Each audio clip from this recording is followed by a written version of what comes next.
It's dedicated by Terry Eierstein. Right. And it what? And it is and it's an honor in schus that their son is going for an interview. Can I say? I think so. For an interview for medical school today. His number one choice where he wants to get in.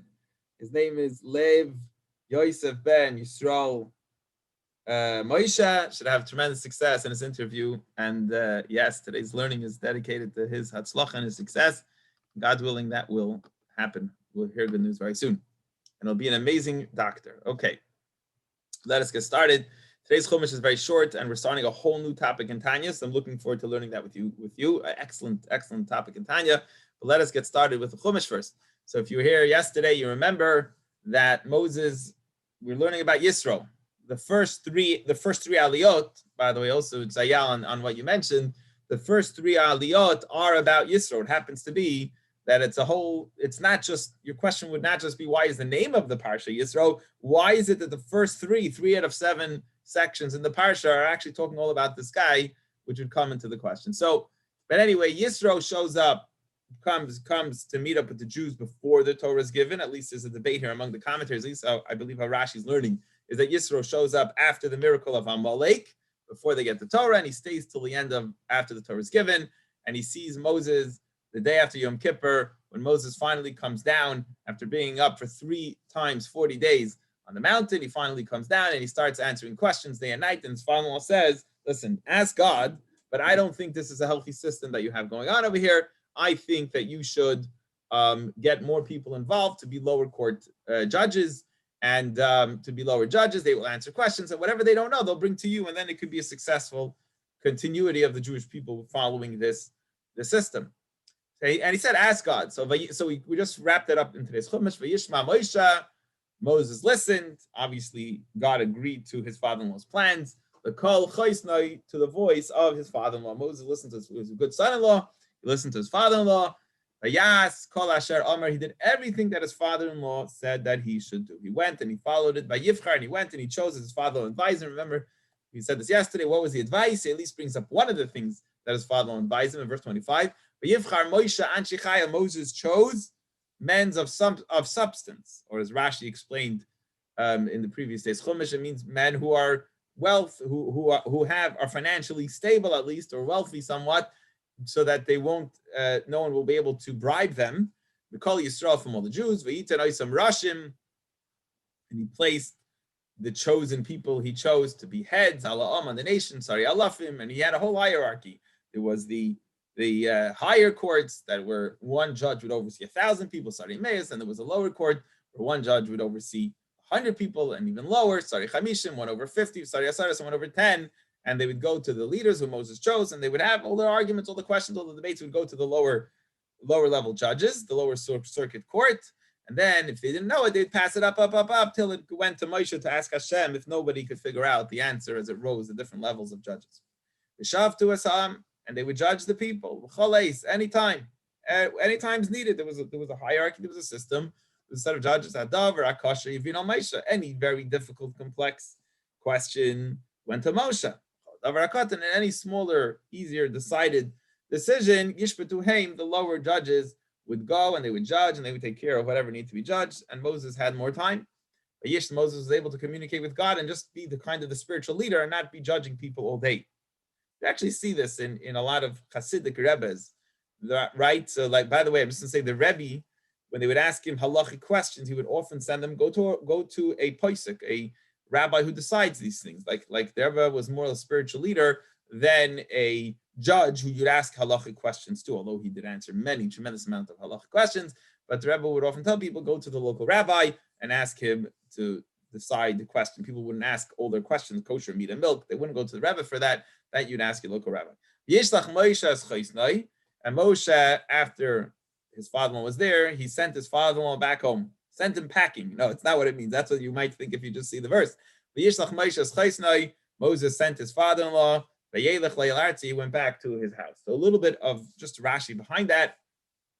The commentaries bring here that in the story about Yisro leaving will be brought again at the end of the Chumash, in towards the end of the Torah. We'll again have the story of Yisro leaving. And over there, Moshe will be trying to convince Yisro to stay and not to leave, because it could kind of be a slap in the face. Yisro's coming. He's so impressed with the Jews, he joins them, but then he goes back home. What do you mean? You're not coming with us to Israel? What's going on? So over there, the way it was explained is that originally Yisro wanted to go back home, and Moses says, "What do you mean? Stay with us. You're part of us now. Don't go back to Midian. Don't go back to your house."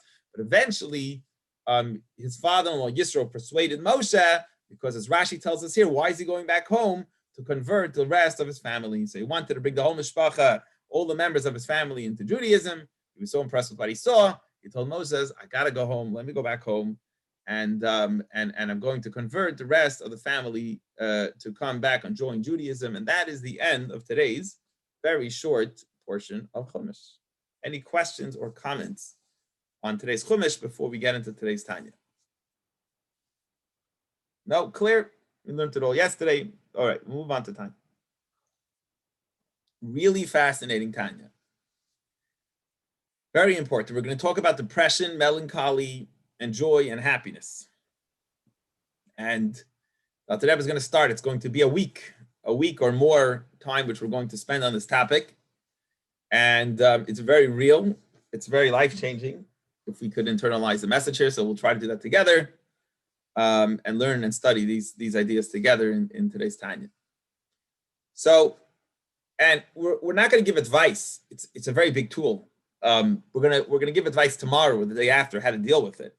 We're going to make the case today, the argument what's wrong with being depressed. Okay, we're not talking about clinical depression that you need medicine. Of course, as I keep on mentioning, Tanya is not that you go to a doctor and he prescribes you medicine. Today's class the Tanya is people who are emotional distraught, and how do you deal with it? And the Alter Rebbe has a very powerful approach, which you'll maybe only find in Chassidus, these ideas, and it'll give you a good understanding of why things are the way they are and how we should process them in our brain. But why are we talking about depression today? Why are we talking about joy? Why are we talking about the importance of joy in Tanya? What's the connection? So the truth is that till this chapter, we learned already together 25 chapters of Tanya, and you could pretty much say we got all the advice needed in order to be a successful Jew. We got all the advice that we need. We discussed the fact that a person has the animal soul and the godly soul. We discussed what is the animal soul. We discussed what is the godly soul. We discussed about the struggle that we're going through. And then we had chapters 16 and 17, we spoke about manufacturing emotions, which was the short, long way. I believe that was a short, long way, which is basically work on manufacturing emotions. It makes a lot of sense to us, but it could take a lifelong to manufacture those, to actually do it, to implement it. We understand how it works, but it's a lifelong job. Or then we learned from chapters 18 to 25, we learned about the long short way, which means it was complex to understand, but it's easy to start the engine on that, to get ourselves wired. As I explained yesterday, like remember, think of rock bottom, or ignite your godly soul, which is naturally on fire within you, get in touch with it, and you're able to overcome challenges. You get the why to your challenges, you get the feeling and the emotion behind the challenges, not just being forced to overcome the challenges. So we kind of already discussed Tanya. What else is there to bring up? We have all the advice we need. We have the long, short way, the short, long way. We know about the Beinoni. We understand that everybody has struggles. What else is there in Tanya that we need to address in order to fix the problems? What is there to do? And he's going to say in Tanya now that there are a number of major issues that come up which could make you fail. Even though you have a system, it'll throw a wrench into the system and it could destroy the system. It could actually make you fail and not succeed because of these problems that can arise. And he wants to address them so that when these issues arise, how do you deal with them?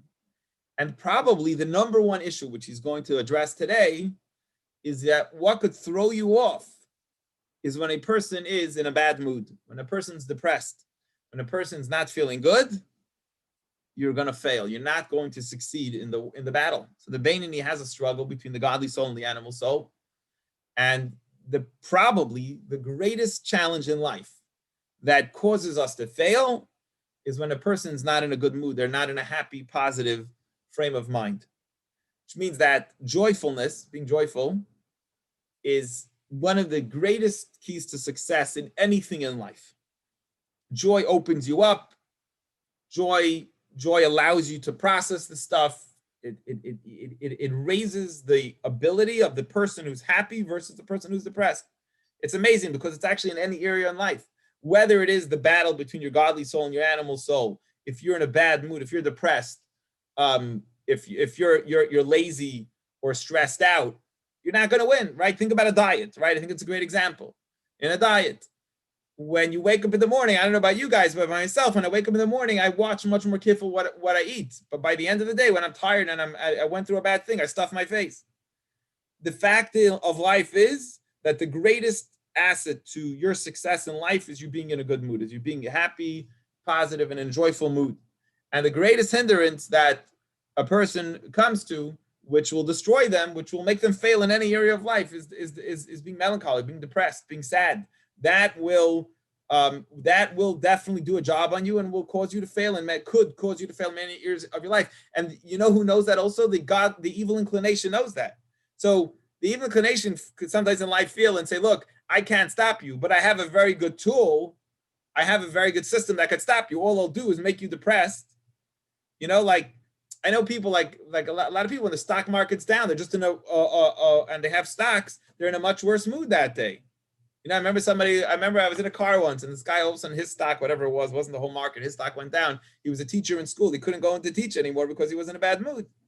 So how are you supposed to deal with your children or your students fighting or whatever, giving you a hard time when you're not in the best frame of mind?